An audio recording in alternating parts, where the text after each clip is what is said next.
Mad square సక్సెస్‌తో ఎలా ఉన్నారండి? చాలా హ్యాపీగా ఉన్నాను అంటే ఇప్పుడు బేసిక్గా మొహానికి మొత్తం కేక్ రాస్తారు, కొంచెం జిడ్డుగా ఉన్నాను ప్రస్తుతానికైతే. అది తప్ప చాలా ఆనందంగా ఉన్నాను నేను.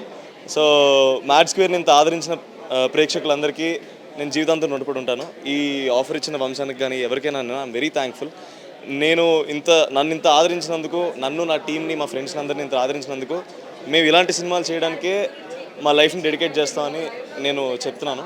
So thank you so much for making Mad Square a big success అండి. Thank you so much, it means a lot. అంటే డైరెక్టర్ గారు స్క్రిప్ట్ చెప్పినప్పుడు హీరోయిన్ లేదన్నప్పుడు ఏమైనా కొద్దిగా బాధ అనిపించిందా? అస్సలు లేదండి, ఎందుకంటే హీరోయిన్తో నేను చేయగలిగిందంతా నేను పార్ట్ 1లో నేను చాలా వరకు ఎక్స్ప్లోర్ చేశాను. నేను ఇంకా అన్న ఈసారి కామెడీ చెప్పినప్పుడు ఈసారి నాకు కామెడీలో ఎక్స్ప్లోర్ చేయడానికి దొరుకుతుంది కదా అని చెప్పి నేను చాలా హ్యాపీ ఫీల్ అయ్యాను. హీరోయిన్ లేకపోవడం అనేది కథ పట్టు ఉంటుందండి. ఈరోజు ఈ కథకి బాయ్స్ వెళ్ళే ట్రిప్లో హీరోయిన్ ఫోర్స్గా పెడితే అది ఎక్కడో బోర్ కొట్టచ్చు కూడా. సో అలా లేకుండా ఆలోచించినందుకు ఫస్ట్ నేను కళ్యాణ్కి థ్యాంక్స్ చెప్పాలి. జస్ట్ బికాజ్ ఇప్పుడు నాకేదో హీరోయిన్ ఫీల్ ఉండకపోతే నేను ఫీల్ అవుతానని చెప్పి సినిమాని పాడు చేయలేరు కదా. ఏ కథకి ఎలా ఉండాలో, ఏ కథ ఎలా చెప్తే బాగుంటుందో డైరెక్టర్కి, ప్రొడ్యూసర్కి బాగా తెలుసండి. సో అలాంటి కథకి ఎగ్జైట్ అవ్వడం మాత్రమే నా చేతిలో ఉన్న పని. సో నాకు చాలా ఆనందంగా ఉంది మ్యాడ్ స్క్వేర్ లాంటి పెద్ద సినిమాలో ఒక భాగం అవడం.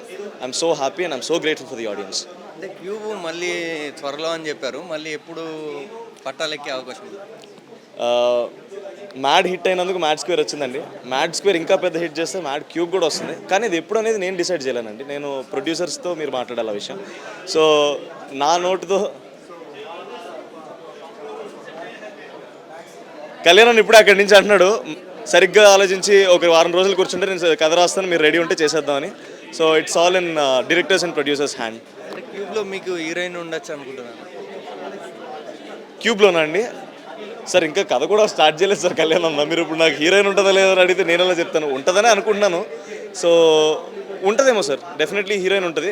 కానీ ఈసారి నేను ఫన్ యాంగిల్ అయితే వదిలేయాలనుకోవట్లేదు.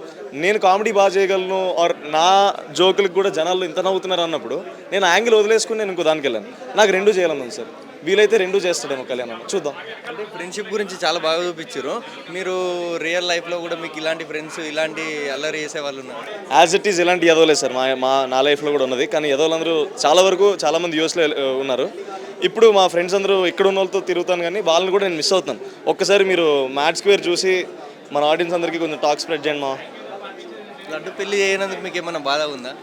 లడ్డు పెళ్ళి చేయనందుక పాపం ఇప్పుడు చెప్పొచ్చో లేదో నాకు తెలియదు. జనాలు ఎవరైనా చూసేవాళ్ళు ఉంటే వాళ్ళకి స్పాయిల్ చేసినట్టు ఉంటుంది. మీరు సినిమా చూడండి, అనవసరంగా లడ్డు కూడా మా వాళ్ళు చాలా సఫర్ అయ్యాడండి. మ్యాడ్ క్యూబ్లో అయినా పెళ్లి చేయడానికి ట్రై చేద్దాం అనుకుంటున్నాం. మీకు అంటూ డ్రీమ్ రోల్ ఏముంది? డ్రీమ్ రోల్ డ్రీమ్ రోల్ అంటే సార్, ఇప్పుడు నేను చూసిన సినిమాల్లో నాకు బాగా నచ్చిన రోల్ నా డ్రీమ్ రోల్ అయినా సరే నేను అది ఎందుకు చేయలేనంటే సార్, ఆ యాక్టర్ కన్నా నేను బెటర్గా చేయగలనో లేదా అన్న ప్రెషర్ ఉంటుంది సార్. ఇన్స్టెడ్ ఆఫ్ థింకింగ్ ఏదో డ్రీమ్ రోల్ ఉంటుంది అలాంటివి చేయాలనుకోవడం కన్నా, నాకు వచ్చిన కథలో నేను ఎగ్జైటింగ్ ఏదో సెలెక్ట్ చేసుకుంటే అది ఇంపాక్ట్ క్రియేట్ చేస్తుంది ఒక సార్. అంటే ఒరిజినాలిటీకి స్కోప్ దొరుకుతుంది సార్. నేను ముందు చేసింది ఎవరో చేసింది మళ్ళీ నేను చేయాలనుకోవడం కన్నా నేనే కొత్తగా ఇంకేమైనా చేయాలేమో అని ఆలోచించడం బెటర్ ఏమో సార్. అది